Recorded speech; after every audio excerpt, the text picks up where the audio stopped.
We'll make a part 2, but Israel Adesanya said, you know, I'm a tool. I don't want to be misused, but you have to be able to be used, because if not, then you'd just be useless, right? But that's when you're in an organization, you know that you're in a realm that requires you, and what kind of credibility and value do you have to society, right? See, the whole thing is there's no bad and good though, because as bad as you want to see certain people like Pablo Escobar, El Chapo, Amado Casillas, which is basically Amado Carillas, which is like basically the Lord of the Skies, the Mexican cartel guy. I'm making a disclaimer. I'm not polarized to say these are good things or bad things. These are just my opinions. I'm just making content.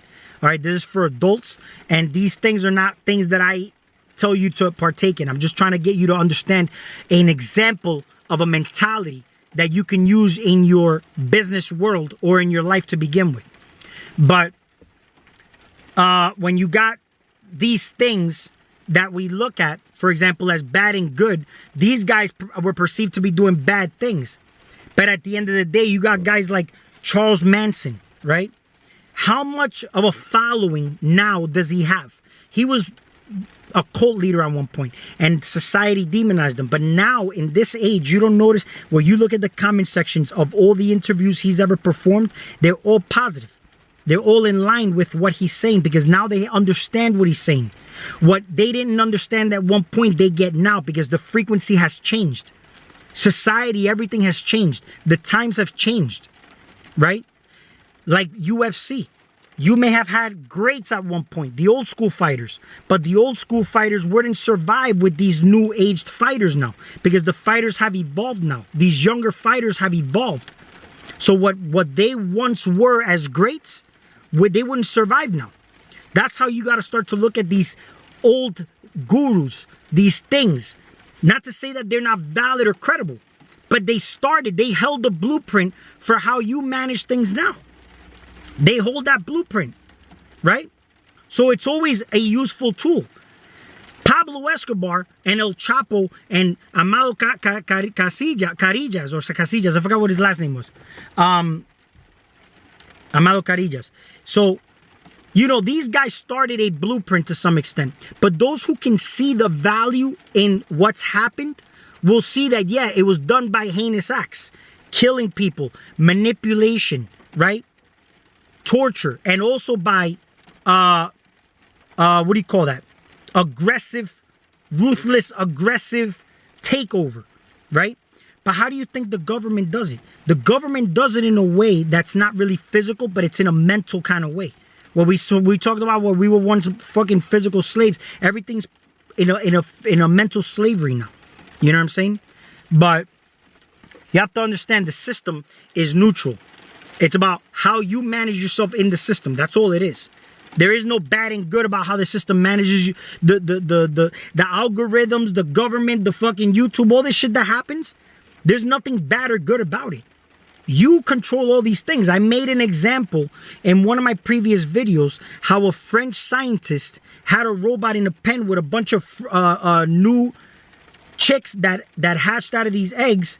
And upon seeing the robot as the first thing, they imprinted this robot as their mom, right? And then upon this process, right, they wielded this robot to stay with them. And miraculously enough, this robot was running randomly in the pen. And because these chickens wielded them to stay with them as their mom, the robot stopped moving in random movements and stayed with the chicks. And this is strong evidence for something called psychokinesis, right? So this is what I'm talking about. If these animals are able to do this, you observing all these animals outside of you, they're a mirror and a version and a reflection of you. So when we start to talk about metaphysical abilities, how in tune are your physical abilities to begin with, right? Everything starts from the mental realm. Everything starts from the metaphysics side of things, from the quantum realm, right? You want to master these things, but you know nothing about yourself here in the physical realm. Knowing yourself is not just saying, I know myself, and because it just goes in it's like it goes over people's heads, and it sounds so cliche that people start to believe their own lies. You get what I'm saying? You don't know yourself, right? Because a lot of the times you say you know yourself, you know nothing about yourself. This is why your life is in chaos and your life is out of order, because if you did know yourself, you would have a little bit more order in your life. The whole thing is you got to understand this. The animalistic side of yourself, how in control do you have that area of your life? These are the roots. This is the foundation. This determines the stability of your life, the tree, right? Your sexual habits, right? The urges and desires. It's not to say that you discard them and demonize them, right? There's nothing wrong with having urges and desires.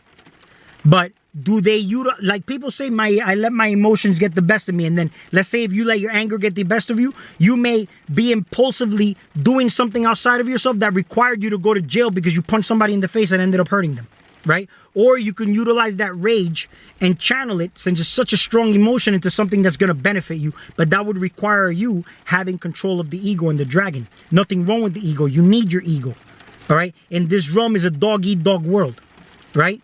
But sometimes things want to be eaten. That's the whole thing. And you humans put human emotions toward the animalistic side of things, not knowing that that's just the way it works in the animalistic side of things.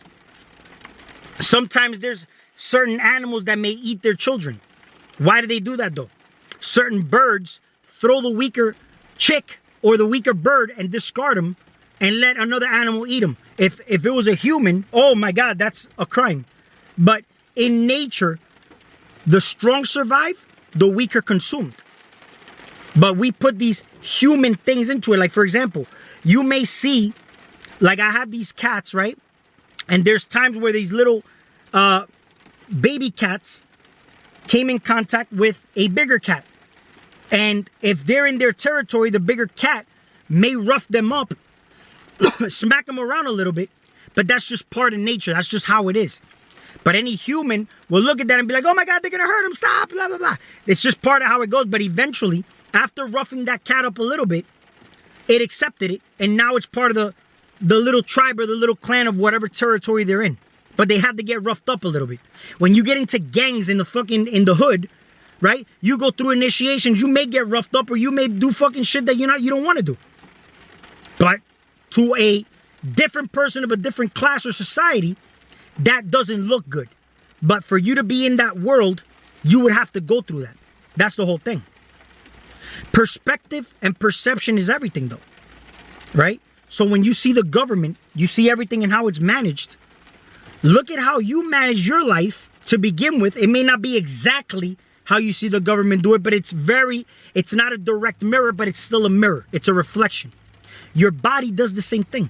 When you have pathogens and things that don't belong in there, it's not in harmony with the body. You're going to disrupt the system. And you want the system to take care of it, because if not, you'll stay in bed feeling like shit. That's called a healing crisis, right? What are these viruses though? For one, the viruses come from the stars. That's how you get the word flu, which comes from the word influenza, which stems from the word influence of the stars. You can look that up. Now, the viruses are responsible for the evolution of you even being here as a human, right? And so much so that these stars actually have an influence with you on an astrological level. But that's considered a pseudoscience to society, which in a religious standpoint, they want you to just follow astronomy. In human ways, they want you to just follow the medical industry, but not iridology, which is also considered a pseudoscience. Because if you learn how to map out the eyes, you can actually start to see the conditions of the cells in the body. You don't even need doctors. If you learn herbology, you can learn how these are actually better medicines than the medicines that the pharmaceutical industry is selling you. Because what the pharmaceutical industry is selling you is no different than what Pablo Escobar was giving you when you had a fucking a withdrawal symptom to not getting your crack cocaine. So it's all based on supply and demand. The sugars that you consume from food, right, feed cancerous cells in the body, right? But who is the one providing these things for you? The Food and Drug Administration, which is in the same category because they control the food as well. Because nobody grows food. Matter of fact, I challenge people to just grow food and tell me when you do. Put it on my channel and show me when you just grow. Take one watermelon seed and at least grow one vine. There's people who say, I don't have time for gardening. Well, there's people who also say I don't got time to work out or anything like that. But there's always time. There's at least, when you work out for at least 20 minutes, right? It's not, see, this is the whole thing. It's the quality of the things you do and the time you have. You know how many people I know go to the gym for 2 or 3 hours and do a whole lot of nothing? They're texting and socializing with other people, doing a set, but not really putting their all into it. Like, I'd rather do 30 minutes in the gym, power, quick and intense with a purpose, connect my headphones and let people know I'm not interested in talking to them because I have that dedicated time to myself to blast the gym. I did more in 30 minutes than somebody would do in 2 hours. So it's not what you're doing, it's how you're doing it. So if I got a garden, right, and I have a small space, you think that I have to have fucking 20 acres of land to have a farm? I could do it with 2 acres of land. It's what I'm doing, it's how I'm doing it, not what I'm doing. So I can do proper companion planting. I can have the ecosystem set up a certain way for it to thrive where I don't have to be a slave to the land. Because people say I don't have time for gardening. I don't have to have all the time in the world to garden. If I set up the soil like it's in nature, who's taking care of the plants in nature? Nobody. The trees and everything are growing. Nobody's fertilizing or watering them. But if you keep the soil conditioned a certain way, which takes a little bit of time just in the beginning and a little bit of knowledge, this is why knowledge is power. Because this is where you start to apply that knowledge and then you have the system working for you. When you have businesses, do you want to be a slave to your business? Or do you want to set up your business in a way where the system is working for you? When I was running the supplement industry, I had the system working for me. I hired great employees, but I made them like mini soldiers. I made them like mini me's. But I did that by proper leadership, motivation, and also compensating them. How do you think these guys in power like Pablo Escobar or El Chapo, do you think that they didn't take care of their workers in order for them to have them, buy them, to back them up in the way where they even looked at them as a god? Because if you look at the guy, John Jairo Velasquez, which is alias Popeye, he said that he considered Pablo Escobar like a Jesus Christ figure to him. But why? Because look at what Pablo was doing, man. If he was to use that in the real business world, it can be applied in an indirect way, not the way that he did it in the physical, corrupt way, right? You can kill the competition, right? Because he said, plata o plomo. You do business or I shoot you. One of the two. So people were forced to do business, right? Or they were forced to submit and they would actually die. But if you look at it from a higher level perspective, right?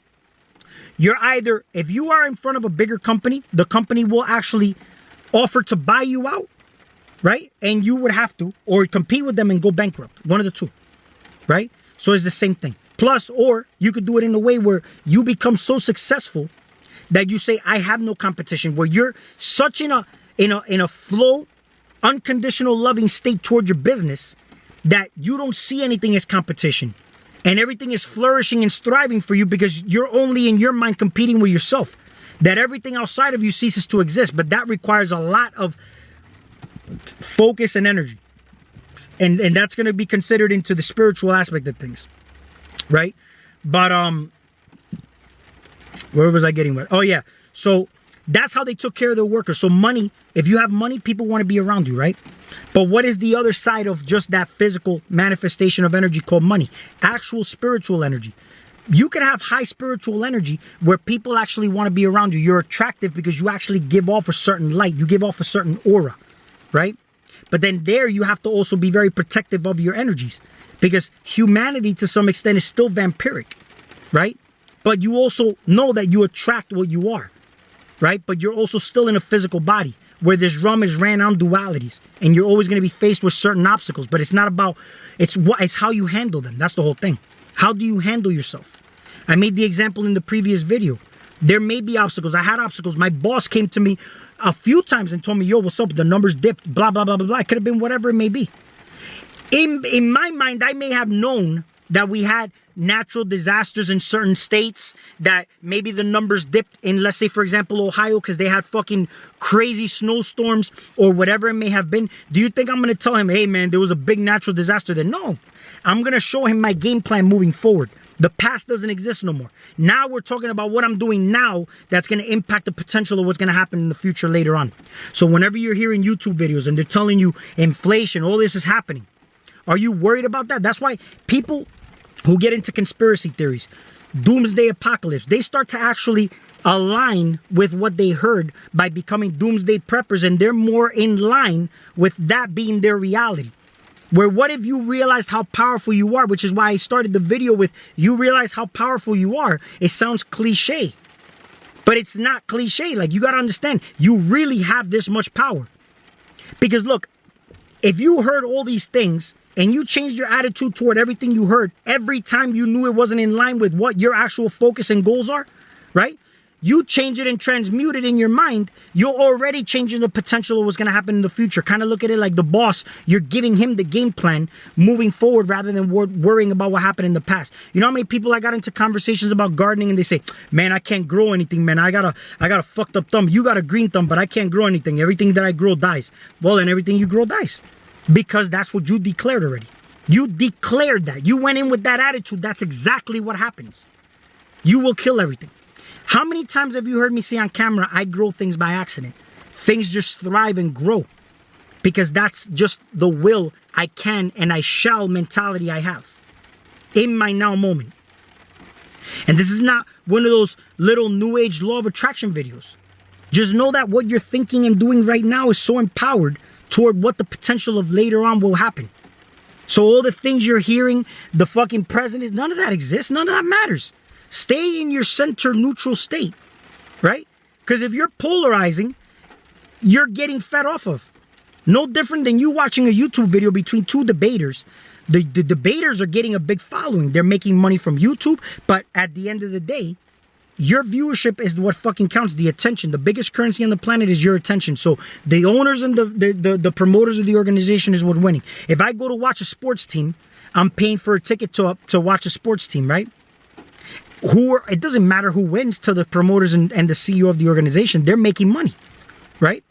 You are betting, you're putting energy and emotion toward it. So much so it goes so deep that even when you go to a stadium, you notice the way that it's shaped. It's shaped around because they're circulating that energy. Do you notice how they do the waves and shit like that? The energy and attention, it's all going somewhere. It's getting funneled somewhere. Like literally the food source doesn't have to be a physical thing. It's an energy. It's a metaphysical thing. Your attention and awareness towards something. So I started the previous video, do things outside of you exist? This is why I even mentioned in the previous video before that, where, let's simplify what others complicate about life, spirituality, all the isms and analities and isms and whatnot, right? Let's say when you die, why did the Egyptians prepare for death so much, right? When you die, if you didn't put that attention and energy into you, then you cease to exist. The difference that I said, do things outside of you exist, like Jesus, all the deities that you may start to hear of, the demons, the angels and whatnot, they exist because other people know about them. So they exist. But from your perspective, from your point of view, they don't exist, right? But once you're aware of them, they do exist. Because these people outside of you are you. So they do exist even though you didn't know about them. Right? But they're a potential now in your reality. How much energy and attention you put into them is how much they have an influence in your life. Right? Diet, same thing. People live off of, I gotta watch what I eat and whatnot. Like, you're not here to live to eat. In fact, you think you have to eat so much that you eat based on programming. When you're listening to information, you think that you have to keep going back to listen to certain speakers. That's a religious mindset. This is a religious realm. So much so that you keep coming back into humanity because you're religified into the whole area of humanity to begin with. This is the whole stem of the parasitic thing that keeps bringing you back over here. You're attracted to light, right? But you're not finding that light within you first. You are that light being, but you're finding light outside of you, which is why you're never fulfilled. When you find that light within you, you will be fulfilled. And a lot of people can't listen to this. They like to listen to the people outside of them, giving them the fluffy talk, the fucking like sex talk. That's all it is just sexual talk, making you feel good. So these people are very good at speaking to you, which actually, it's so sexual, in fact, that it's just considered mental masturbation, where you want to keep going back for more because it gives you that rush of the same adrenaline and the same chemicals that get released when you have an orgasm. Just no different than when you have to keep eating sugars that are very addictive because they have the same chemical properties and effects on your brain that cocaine does, right? And who's selling that to you? The government, Food and Drug Administration, right? But what they're doing is selling it to you based on supply and demand. Pablo Escobar sold crack cocaine and distributed that based on supply and demand. That's how he became rich. He built his own army, built his own empire, and then he went up against the system though. But don't forget, he had the country on their knees. But at the end of the day, teamwork makes a dream work. Notice how other countries, like the United States, started interfering with Colombia to try to capture Pablo. So now Pablo was outnumbered. He's always going to be, anybody who does that is always going to be outnumbered. The system is always stronger. Your body's the same way. It is the system. When there's a pathogen that's not working, what happens though? Cancerous cells infect other cancerous cells. Pablo Escobar had an army that basically he recruited with money, influence. The same way it works in the body though. How does all this work though? What leads somebody into doing something like that? It's a disconnect with self. That's why they say love is the answer to everything. Love neutralizes everything. When you have a sickness, it's not about getting medication to heal your sickness. It's neutralizing it with the proper chemistry, like herbs and doing something from nature. Nature balances itself out, right? Why do people commit crimes? It's a total disconnect with oneself. This is why in the Bible they'll tell you, treat your neighbor as you would yourself. If you have a true realization of how these people are, you, outside of you, just a little peek, you wouldn't think about committing a crime. It would just be second nature. You wouldn't want to hurt yourself, would you? What would lead somebody to wanting to commit suicide though, right? That'll be in another video because that'll be a totally long, different discussion right there, right? But when you love yourself, right, you can give love to everybody outside of you because the frequency exists within you. No difference than me saying I want to help poor people, but how can I help poor people by being one of them? I have to become rich in that in myself. So if I'm rich in love within me, right, and I find that love within me, these people have the motive to do it for money, which is the green. The green heart space is the balance because this is the realm that you're projecting from the heart. The money part is the illusionary part, lux. Lux is the measure of light. That's how you get the word luxury. So you fall for that false light. When you die, you don't take that with you. The information, you don't take that with you. What do you take are the experiences. What do you take are the upgrades and evolution that you have. Your awareness and focus towards yourself, right? And not just fall for the experience because there's a lot of times even having spiritual experiences, your ego wants to have those experiences, right? Sometimes even just something going in like you could be curious from your ego or you could be childlike curiosity where there's nothing in return. What are you gaining out of that? Nothing. It's unconditional, right? It's just happening no different than a caterpillar becoming a butterfly. You don't force the process. It just happens, right? And I made these examples with the UFO videos and whatnot about viruses, the evolution, upgrading your DNA and whatnot, but we're blocking ourselves from something, right? And this happens through the process of vaccines and whatnot, which I'm not telling you to or get vaccinated. You know, none of my information is backed up by medical science or claims, so do your own research. This is just my opinions I'm sharing on camera, all right? So the same way, we even do this by putting sunblock on. When we eat certain foods, what are we doing? Blocking ourselves from the sun. The sun, to some extent, is an upgrade, but it's still you. It wouldn't be there without your attention. Like this video if you like it, and we'll talk soon.